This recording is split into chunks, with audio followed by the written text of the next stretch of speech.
Hello students, this is Varsha Singh from Achievers Academy, Gandhinagar. So class 9, welcome back to our English class. Today we are going to start with our second book of English named Moment, chapter 3, that is Ishwaran the Storyteller. So as you can see here, Ishwaran the Storyteller, this chapter is written by R.K. Lakshman. R.K. Lakshman has written this. In this, the main three characters are there. First one is Ganesh. Ganesh is actually the man to whom Mahindran is narrating the story, and with Mahindran, the only important person to him in this whole chapter is his cook named Ishwaran. So here, the Ganesh is a young man to whom Mahindra is narrating a story about his cook named Ishwaran, because Ishwaran is a person who is a cook at Mahindran's house, and who just narrate the story so well. That's why he is narrating this thing, the incidents with Ishwaran, to his the other person named as Ganesh, the supervisor. Okay. So the title of this chapter is Ishwaran the Storyteller, as I've already mentioned, and let me introduce you that here Mahindra gets attracted and captivated in his story.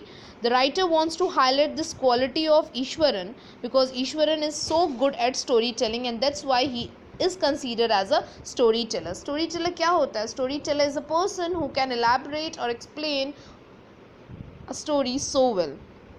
So let's start this chapter. Okay, so let me wind up with all this. So here in the first stanza, as you can see, it is written, the story was narrated to Ganesha by a young man, Mahindra, as I've already mentioned. So who is Mahindra now? Mahindra is a junior supervisor in a firm where he have to supervise people at construction sites, factories, bridges, dams, and even the railway sites. He have to move on to every work site. So when he moves to every work site, he has to live at that plant, the chemical plants or the railway construction sites for months. That's it here.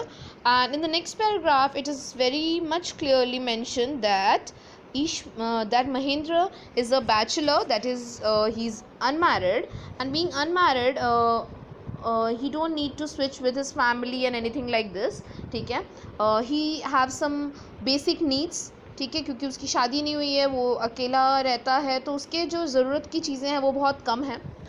इसी के वजह से उसको अपने job profile से कोई problem नहीं है, बिकॉज वो किसी भी ऐसी प्लेस जो कि ऑड है या आउट ऑफ रीजन है, वहाँ पे जाके वो इजीली एकोमोडेट कर पाता है खुद को, क्योंकि वहाँ पे उसकी जो ज़रूरतें हैं वो लिमिटेड हैं, एंड उसे अपने लिए और कुछ चाहिए नहीं होता है. वहाँ जिन भी जगहों पे भी जाता है, वहाँ पे अगर इलऑक्यूपाइड जो आपका सर्किट हाउस है या मार्कशीट्स कैनवस हैं, उन जगहों पे जाके वो खुद को कंफर्टेबल फील करवा सकता है.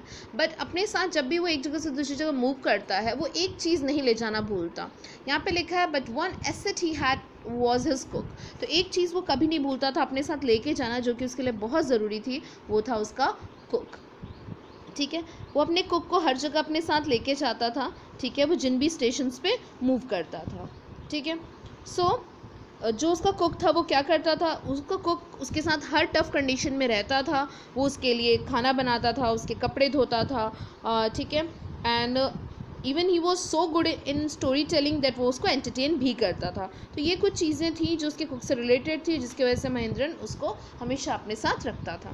सो in the next para, that is the third one, it is clearly mentioned that Ishwaran also had an amazing capacity to produce vegetable. What does here it is mean by produce vegetables? जो ईश्वरन जो person है, उसके बारे में ये बताया हुआ है कि उसकी एक और क्वालिटी है कि वो वेजिटेबल प्रोड्यूस कर लेता है. What does this mean to by producing vegetables in the desolate landscape? Desolate landscape means ऐसे places जहाँ पे कोई भी चीज़ का मिलना मुश्किल होता है, barren lands हैं, जहाँ पे नियर बाई शॉप्स नहीं है, दूर दूर तक कोई शॉप्स नहीं दिखती हैं, वेजिटेबल वेंडर्स नहीं दिखते, तो भी वो सब्जियाँ ले आया करता था. वो उसका जो लोगों से इंटरेक्ट करने का एक प्रॉपर वे है, उसके वजह से वो लोगों से घुल मिल जाता था, लोकलाइट से, और कहीं ना कहीं से जुगाड़ के वो चीज़ें अरेंज कर लाता था. तो उसकी जो ये हैबिट है, उसके वजह से उसको इतना प्रॉब्लम नहीं होता था. यहाँ पे एक वर्ड मेंशन है, कॉन्जोर. कॉन्जोर का मीनिंग क्या होता है? कॉन्जोर का मीनिंग है, it's a synonym of together. Create magic, मतलब वो चीज़ें असेंबल कर देता था बहुत ही ईजिली. ठीक है, it is clearly mention over here. Now in the next para it is clearly mention Mahendra would be up early in the morning and leave for work after breakfast carrying some prepared food with him. तो वो सुबह सुबह चला जाता था, सुबह सुबह उठ के महेंद्र काम पे चला जाता था ब्रेकफास्ट के बाद. एंड क्या करता था वो, और उसके साथ जो ईश्वरन ने खाना बनाया था वो कुछ जो फूड था वो अपने साथ लंच पर्पज़ के लिए भी लेके चले जाते थे. तो मीनवाइल जब वो बाहर होते थे ड्यू टू हिज वर्क, तो ईश्वर क्या करता था, वो पूरे घर को क्लीन करता था, क्लोथ्स वॉश करता था, बाथ लेता था, एंड बकेट्स में सारे जो वाटर्स थे वो पो करता था. एंड वो कंस्टेंटली नहाता था, मतलब वो मज़े के लिए एक एक करके अपने ऊपर जो पानी था वो ड्रॉप करता रहता था. And while his all duration of bath वो साथ में कुछ प्रेयर्स भी मटर करता रहता था. एंड जब वो लंच टाइम हो जाता था तो फिर वो खा लेता था एंड फिर से वो जाके बुक्स पढ़ने लगता था. वो बेसिकली तमिल बुक्स प्रेफर करता था क्योंकि उसको तमिल बुक्स में जो स्टोरी होती थी वो उसको काफ़ी थ्रिलिंग लगती थी. एंड वही थ्रिलर और आप उसकी स्टोरीज़ में भी देख सकते थे, जब वो खुद स्टोरीज़ नरेट करता था वो उसी तरीके से डिस्क्रिप्शंस करता था. उसके डिस्क्रिप्शंस को यहाँ पे नरेटर ने इमेजिनेटिव बोला है बिकॉज अब वो एक छोटे से इंसिडेंट को भी बहुत ज़्यादा एलैबोरेट करके बताना चाहता था. इन the next paragraph also it is the same thing mean described that उसके खुद के ही डिस्क्रिप्शंस हुआ करते थे. वो चीज़ों को अपने अकॉर्डिंग, जो एक छोटा सा इंसिडेंट भी अगर होता था तो वो उसको एलैबोरेट करके बताने का ट्राई करता था. एंड एक उस इंसिडेंट में जो छोटे छोटे एलिमेंट्स होते थे उसको वो हाईलाइट करता था. यहाँ पे एक एग्जांपल दिया है जहाँ पे एक इंसिडेंट वो बताता है. For example, instead of saying that he had come across N uprooted tree, तो फॉर एग्जाम्पल अगर उसे सिर्फ इतना कहना होता था कि वो जिस रास्ते से आया वहाँ पे एक पेड़ गिरा हुआ था, वो उस चीज़ को इस तरीके से बोलता था, अपने आईब्रोज एंड अपने ड्रामेटिक जो उसके जेस्चर्स थे वो खड़ा हो जाता था अपने जगह पे से एंड उस चीज़ को एलैबोरेट करना मतलब करता था. एंड ये छोटा सा इंसिडेंट कि जब वो सड़क पर जा रहा था एक पेड़ गिरा था, उस चीज़ को वैसे बताता था कि एक बार की बात है, रोड बहुत सुनसान थे, मैं अकेला जा रहा था, मुझे दूर से लगा कि कोई एक बड़ी सी चीज़ है जो रास्ते पे गिरी हुई है, मैं एक बार के लिए डर गया उसे देख के. एंड देन जब मैंने आधा माइंड सेट कर लिया था कि अब मुझे वहाँ से वापस जाना है, तब मैं जब फिर से आया और मैंने देखा तो पास आके पता चला कि वो एक सिर्फ ट्री है जिसकी ब्रांचेस इधर उधर स्कैटर्ड हो गई हैं. तो इस तरीके से जैसे आपने देखा अभी कि उसने एक छोटे से इंसिडेंट को भी इतना एलैबोरेट करके बताया, एक्सप्लेन करके बताया, तो सिमिलरली वो हर एक स्टोरीज़ को इसी तरीके से इससे एलैबोरेट करता था. और महेंद्र जो थे वो इसको बहुत इन्जॉय करते थे, उनको बहुत मज़ा आता था जब इस तरीके से ईश्वरन क्या करता था, स्टोरीज़ को एलैबोरेट करता था. The place I come from is famous for timber, Ishwar would begin. तो वो कभी कहानियाँ ऐसे डायरेक्टली नहीं बोलता था, वो बातों बातों में कहानियाँ शुरू कर देता था. जैसे एक बार की बात है, वो ऐसे ही बैठे बैठे महेंद्र को बता रहा था कि मैं जिस एरिया से आता हूँ वहाँ टिम्बर्स बहुत अच्छे मिलते हैं, वहाँ के वुड्स जो फॉरेस्ट के वुड्स हैं वो बहुत ज़्यादा रिच है, लोग उनकी जो वहाँ के जो वुड्स हैं उसको लोग as a timber purpose use करते हैं. और फिर उसने ये भी बताया कि वहाँ एलिफेंट्स बहुत ज़्यादा पाए जाते हैं और एलिफेंट्स जो होते हैं वो वहाँ पे बहुत बड़े हैं, वो वहाँ के किंग माने जाते हैं. तो इस तरीके से वो चीज़ें बताता रहता था. एंड उसी के साथ वो ऐड ऑन कर देता था कि इवन एक बार की तो बात है कि एक बार एक एलिफेंट जो था वो टिम्बर यार्ड में घुस आया था और वो यहाँ वहाँ फीट स्टैम्प कर रहा था. और इस तरीके से स्टैम्पिंग करते वक्त जैसे वो पागल हो गया, वो आजू बाजू के सारे पेड़ों को, क्रीपर्स को वो तोड़ते हुए कुचलते हुए आगे की तरफ बढ़ते ही जा रहा था, ऐसे जैसे वो पागल हो. ये चीज़ उसने बैठ के नहीं बताई, ये चीज़ वो खड़ा हो गया और वो खुद के पैरों को ज़मीन पे पटक पटक के बता रहा था कि किस तरीके से एलिफेंट चल रहा था, उसने किस तरीके से अपनी एक सूंड से यहाँ से एक पेड़ को उखाड़ दिया, दूसरे पेड़ को उखाड़ दिया, और वो खुद एक मैड एलिफेंट की तरह ज़मीन पे स्टैम्प कर रहा था. तो इस तरीके से उसने उस पूरी स्टोरी को एलैबोरेट किया. इवन यहाँ पे ये भी उसने बताया है, the elephant reach the outskirts of our town breaking the fences down like match sticks. वो इस तरीके से सारी चीज़ों को तोड़े जा रहा था जैसे आजू बाजू जो उसके रीजन्स हैं वहाँ पे पेड़ नहीं है, वहाँ पे माचिस की तिल्लियाँ हैं जो फूंक मारने से एक करके उड़ रही थी. It came into the main road and smashed all the stalls selling fruits. इतना ही नहीं, वो जो एलिफेंट था वो धीरे धीरे सिटी एरिया में आ गया और वहाँ उसने छोटे मोटे जो स्टॉल्स थे, दुकानें थी, फ्रूट्स थे, पॉट्स थे, उन सब को डिस्ट्रॉय करते करते आगे बढ़ा. और वहाँ पे जो लोग हैं, ऑब्वियसली अगर वो सिटी में एरिया आएगा, सिटी एरियाज़ में आ जाएगा, तो वहाँ पे जो लोग हैं वो पैनिक सिचुएशन में आ जाएंगे और वो इधर उधर भागने लगेंगे. चीज़ों को तोड़ के लोग भी भाग रहे थे और एलिफेंट उनके पीछे पीछे भाग रहे थे. फिर ऐसे करते करते वो एक स्कूल के प्रेमाइसेस में घुस गया जहाँ पे जो बच्चे थे क्लासरूम्स के डोर, उन्होंने अपने डोर बंद कर लिए, पर वो जो बड़ा सा एलिफेंट है वो वहाँ रह के शोर मचाता रहा। वो चीज़ें, वो उनका जो गोल पोस्ट था फुटबॉल का, वो उसे तोड़ दिया उसने। फुटबॉल के जो उनके वॉलीबॉल नेट्स थे उसको उसने किक मार दी। वहाँ पे ड्रम रखा था फॉर वाटर, उसको उसने तोड़ दिया। चीज़ों को उखाड़ रहा था, तोड़ रहा था, और इस तरीके से उसने बहुत ज़्यादा नुकसान उसे पहुँचा दिया। Meanwhile, all the teachers had climbed up to the terrace of the school building. From there, they helplessly watched the depredations.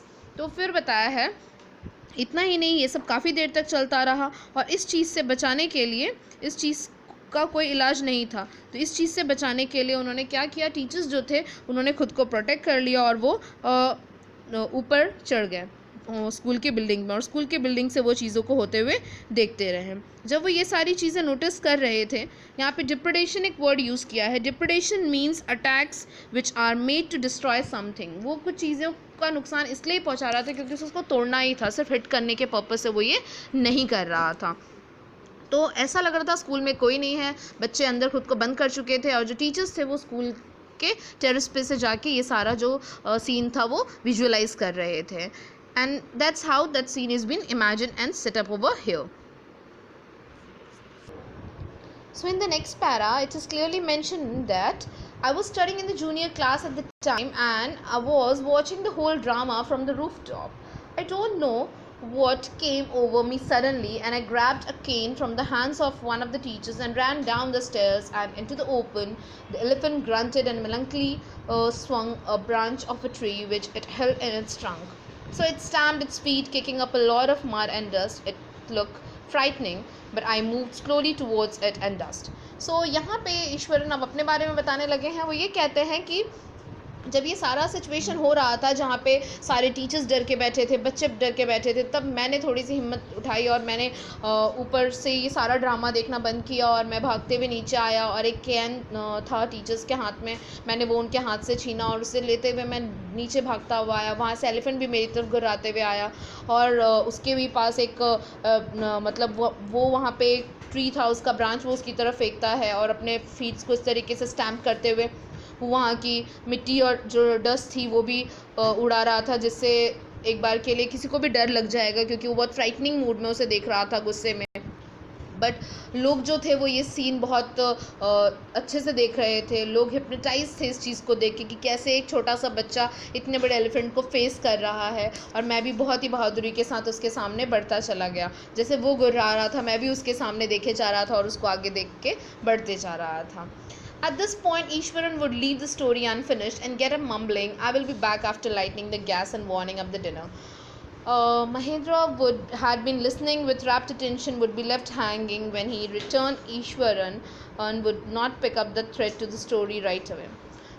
उसकी एक और आदत थी, वो आधी स्टोरी बोल के इतना उसने सस्पेंस क्रिएट कर दिया था कि अब ये हुआ, तो ऑब्वियसली किसी को भी आगे का पोर्शन जानने का इंटरेस्ट आ जाएगा। तो महेंद्र ना बहुत ईगर हो चुके थे कि उनको आगे का कंटेंट जानना था, बट ईश्वरन की एज़ यूजुअल जो मतलब आदत थी कि वो स्टोरी बीच में ड्रॉप करके चले जाते थे। तो वो उन्होंने इस बार भी यही किया। उन्होंने बोला मैं आता हूँ गैस को लाइट करके और डिनर को गर्म करके, और तब तक वो चले जाते हैं, और महेंद्र वहीं पर बैठे बैठे आगे की सिचुएशंस को इमेजिन कर रहे होते हैं, और वो अभी भी उस स्टोरी का हिस्सा। उन्हें पता है कि अब जब ईश्वरन दोबारा आएंगे तो वो आधी स्टोरी भूल चुके होंगे, और फिर उन्हें याद दिलाना और फिर से वहीं से कंटिन्यू करना बहुत ही मुश्किल होगा।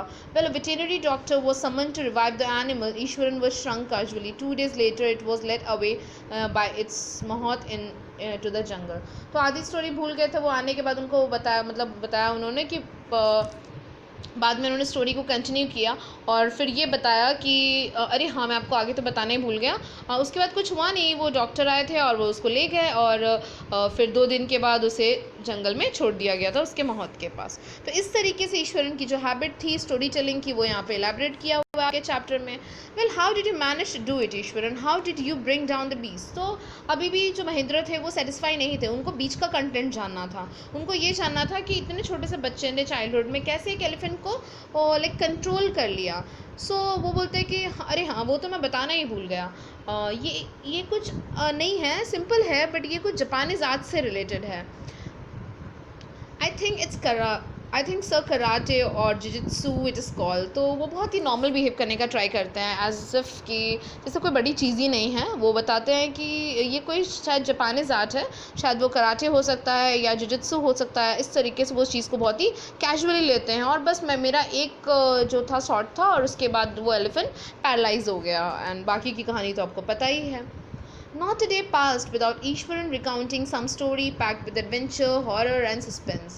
Whether the story was credible or not, Mahindra enjoyed listening to it because of the inimitable way in which it was told. So ये तो दो इंसिडेंट आपके सामने बताए हैं इस चैप्टर में।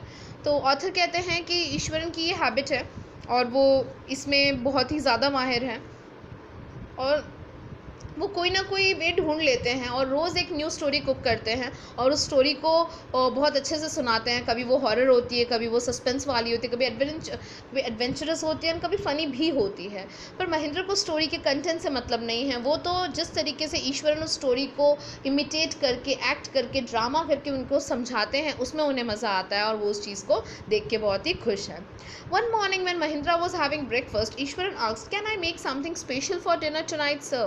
After all, today is an auspicious day. According to the tradition, we prepare very delicious to feed the spirits of our ancestors today, sir." तो अभी नेक्स्ट इंसिडेंट ये होता है कि अगली सुबह उठ के जो ईश्वरन है वो महेंद्र से परमिशन लेते हैं कि मैं कुछ आज स्पेशल बनाना चाहता हूँ डिनर में, क्योंकि आज कुछ खास दिन है। हमारे ट्रेडिशन के हिसाब से हमारे जो एंसेस्टर्स होते हैं उनकी आत्माएं आती हैं, तो उनकी आत्मा की शांति के लिए हम उनको खाना देते हैं, और इस तरीके से वो कुछ चीज़ें बताते हैं उनको। That night, Mahindran enjoyed the most delicious dinner and compiled Ishwaran on his culinary skills. He seemed very pleased but unexpectedly launched into a most garish account involving the supernatural. तो वो बोलते हैं कि उस दिन का खाना बहुत डिलीशियस था, ऑब्वियसली, क्योंकि उसने बहुत अच्छे से प्रिपेयर किया था उसे, और उसकी जो स्किल्स है कुकिंग की, उस दिन जितनी भी कुकिंग स्किल्स थी, मे बी उसने सारी कुकिंग स्किल्स उस दिन के डिनर को बनाने में शो किया था। तो और उसको उसकी जो ये स्किल्स है कुकिंग की वो बहुत ही ज़्यादा यूनिक है और सुपर नेचुरल हैं। फिर ईश्वरन कहते हैं, "you know sir, the entire factory area where we are occupying sir was once a burial ground." तो वो इस तरीके से फिर से एक कहानी कुक करने लगते हैं और वो फिर बताने लगते हैं महेंद्र को कि आपको पता है जहाँ पे हम अभी रह रहे हैं ना, एक बार के लिए ये सब ने एक बरियल ग्राउंड था, मतलब जहाँ पे डेड बॉडीज़ और इन सब चीज़ को अंदर डालते हैं हम। तो वो इस तरीके से एक्सप्लेन करते हैं। और इवन आपको भरोसा ना हो तो यहाँ पे जब लोग पहले रहने आए थे तो उन्होंने, आप काफ़ी लोगों से पूछ लो, उन्होंने तो जो खोपड़ी और स्कल्स और स्केलेटन्स होते हैं वो लोगों को इस तरीके से रास्तों पे पड़े हुए मिले थे। तो इस तरीके से वो चीज़ों को एक्सप्लेन करते हैं। He went on to narrate how he sometimes saw ghosts at night. "I'm not easily frightened by these things, sir. I'm a brave fellow. But one horrible ghost of a woman which appears at midnight during the full moon, it is an ugly creature."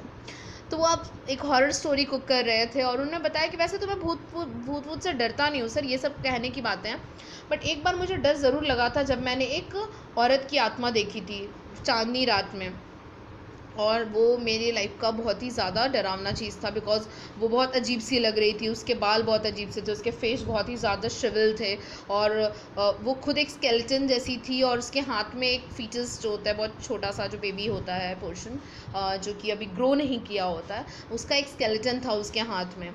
इतना सुन के ही Mahendran already बहुत ज़्यादा डर गए होते हैं, उनको उनकी डिस्क्रिप्शन से ही डर लगना शुरू हो चुका होता है। वो उसे बोलते हैं, तुम पागल तो नहीं हो, इस तरीके की मतलब ऐसा गोस्ट वोस्ट और स्पिरिट्स जैसा आत्मा कुछ होता नहीं, ये सब तुम्हारा इमेजिनेशन है, और ये सारी चीज़ें के बारे में बोलना बंद करो। उससे चुप करवा देते हैं। फिर उस रात को जब वो सो रहे होते हैं, expecting Ishwaran to sulk for a couple of days, but the next morning he was surprise to find the cook as a cheerful and talkative as ever. तो उनको ऐसा लगा कि शायद रात में जो इंसिडेंट हुआ है उसके वजह से ईश्वरन शायद बात नहीं करेंगे या थोड़े शांत हो जाएंगे, क्योंकि कल उन्होंने उसको डांट दिया था। बट अगले दिन वो सेम उसी एंथुजियाज़म के साथ वो शुरू करता है और वैसे ही कुक करता है, स्टोरी बताता है और फिर से वैसी बातें करता है। Every night he peered into the darkness outside through the window next to his bed, trying to make sure that there was no movement of dark shapes in the vicinity. But he could only see a sea of darkness with twinkling lights, the factory miles away. So अब क्योंकि महेंद्रन डर चुके थे तो वो जब भी रात को सोते रहते थे तो खिड़की के बाहर दूर दूर तक वो चीज़ें इमेजिन करते थे कि रियली ऐसा है, पर उन्हें दूर दूर तक कुछ दिखता नहीं था सिवाय टिमटिमाते तारों के। and he had always liked to admire the milk white landscape of the full moon nights. But उस दिन जब चांदनी रात होती है तो वैसे उन्हें बहुत पसंद होता है वो एटमॉस्फेयर, उस चीज़ को देखना, उसकी ब्यूटी को लाइक एडमायर करना. उन्हें वो जो लुक है सीन का वो बहुत ज़्यादा अम्यूजिंग लगता है. बट उस दिन उनके दिमाग में सिर्फ वही चीज़ चल रही थी कि आज फुल मून है और वो सारी चीज़ें होंगी. So the story of the female ghost वो उनके दिमाग में इतना होती है कि वो डिसाइड करते हैं कि आज विंडो के उस साइड उनको नहीं देखना है. So one night, Mahindran was woken up from sleep by a low moan close to his window. At first, he put it down to a cat crawling around for mice, but the sound was too brutal for a cat. He resisted. He resisted his curiosity to look out. He should behold. A sight would stop his heart. तो थोड़ी देर के लिए एक दिन की बात है जब एक रात को फिर से ऐसे कुछ आवाज़ें आती हैं तो वो खिड़की से झांक के देखने की कोशिश करते हैं. उन्हें ऐसा लगता है एक बिल्ली है जो घुर्रा रही है या वैसा ही कुछ है, और पर उन्हें लगता है कि ऐसा नहीं हो सकता, और इस चीज़ को देखने के लिए वो थोड़ा और नीचे झुकते हैं देखने के लिए. He could not resist the temptation anymore. Lowering himself to the level of the window sill, he looked out at the white sheet of moonlight outside. There's not too far away was a dark, cloudy clutching of bundle. Mahindran broke into a cold sweat and fell back into the pillow. तो वो इतने ज़्यादा डर गए होते हैं कि वो नीचे झुक के देखते हैं पर उन्हें आजू बाजू कुछ दिखता नहीं है. बट उन्हें वही सारी चीज़ें याद आती हैं और वो डर के फटाफट से अपना विंडो बंद कर लेते हैं और ख़ुद को छुपा लेते हैं ब्लैंकेट के अंदर और सो जाते हैं.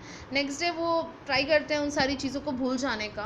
But by the time he had got up in the morning he had a bath and come out to have his breakfast. The horror of the previous night had faded from his memory.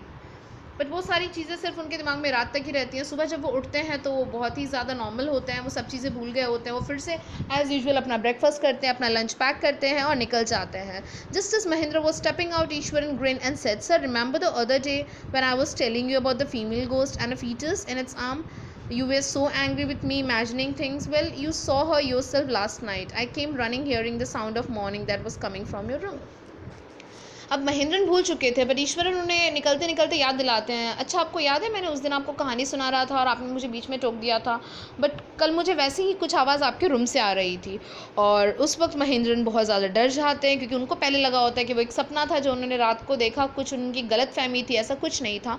But जब ईश्वरन ने वो चीज़ को confront कर दिया तब उनका डर सच में बदल गया और वो फटाफट अपने ऑफिस के लिए भाग जाते हैं. And resolving to leave the haunted place the very next day. वो ऑफिस जाते हैं और अगले ही दिन वो घर खाली करने का डिसाइड कर लेते हैं. तो this is a short story, actually not too short, but this is a short story written by the author R.K. Lakshman. So student, here this chapter is ended and I guess everyone is okay, everyone is getting this right, and कोई doubts नहीं होंगे. Still अगर आपके कोई doubts हैं तो please feel free to ask your doubts. And still if some students are having hesitation to ask, please ask me in personal, but try to solve the 6 question answers as soon as possible and submit your homework. Okay, till then, thank you and have a nice day.